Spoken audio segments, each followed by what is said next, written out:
හරි සුබුදෑසනක් යාළුවෝ හැමෝටම ටික දවසක ඉඳලා ගේන්න හිටියා වීඩියෝ එකක් ගේන්න බැරි වුණා. ඇත්තටම මේ රටට මාරු විදිහට මේ දවස්වල වහිනවා.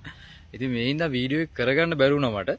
ඒ කියන්නේ දැන් අපි චුට්ටක් අර ගොවිතැනත් එක්කම යන ගමන් පොඩ්ඩක් සත්ත්ව පාලනයටත් පොඩ්ඩක් දැන් අපි ලං වෙලා ඉන්නේ. ඒ කියන්නේ මේ මුලින්ම අපි කුකුල් පැටව තමයි මං ගෙනාවේ. ඒ කියන්නේ අපි කුකුල් පැටව මම හිතන්නේ කුකුල් පැටව 25ක් ඉන්නවා. ඔව් 25ක් ගෙනාවා. මේ ඒතර ඒ අය තව කළු කුංජෝඩුවක් ගෙනාවේ නම් ආදරයට කියන්නේ ආසාවට ඇති කරන්න ඒ ගෙනාවේ. මේ ඉතින් මම ඔයාලට අද එයාලා ගැන චූටි වීඩියෝ එකක් කරන්න තමයි මේ හිතාගෙන ඉන්නේ. අපි එහෙනම් පොඩ්ඩක් බලමු ඒක කොහොමද වෙන්නේ කියලා. හරි එතකොට මේ තියෙන්නේ අපි මේ කුකුල් පැටවුන්ට හදපු ගෙදර එයාලා කුකුල් කූඩුව. එතකොට මේකේ ඉන්නවා ගම් කුකුල් පැටව 25ක් ඉන්නවා. එතකොට කලුකුම් ජෝඩුවක් ඉන්නවා. එතකොට මේ ඔය ලයිට් එකක් දාලා තියෙන මෙයාලා තව මාස එකමාරක් විතර වයසත් නෝ මේ ඉන්නේ. එයාලට මේ ටිකක් අර උණුසුම තියෙනුනේ. මොකද දැන් මේ කාලගුණයත් එක්ක ගොඩක් සීතල පරිසරයක් තියෙන. මෙයාලා ටිකක් අර උණුසුමට කැමති නිසා අපි යාලා ලයිට් එකක් දාලා තිනවා එයාලා රත් වෙන්න.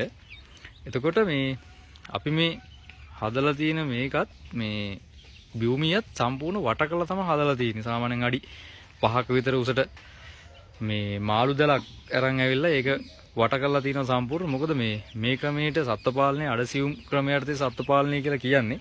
ඒකට හේතුව දැන් මෙයාලා මේ අර ටිකක් පහුරු ගාගෙන තමයි මේ කෑම හොයාගන්නේ. පහුරු ගාලා අරන් මේව කරලා සාමාන්‍ය දන්නවනේ කුකුල්ලෝ එහෙම කරන ඉන්න.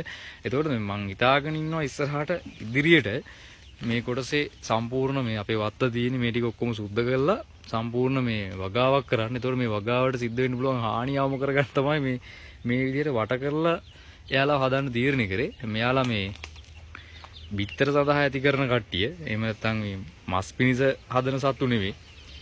එහෙම අදහසක් නෑ කොහොමත් ඔළුවේ. මේ මම මේක හදන්නේ බිත්තර සඳහා.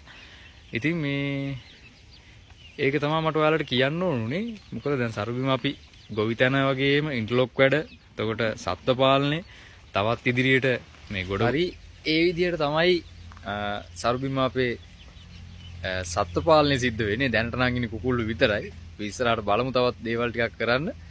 හරි. එහෙනම් ආයෙත් දවසක වීඩියෝ එකකින් හම්බෙමු. එතක ඔයාලා හැමෝටම සුබ දවසක්.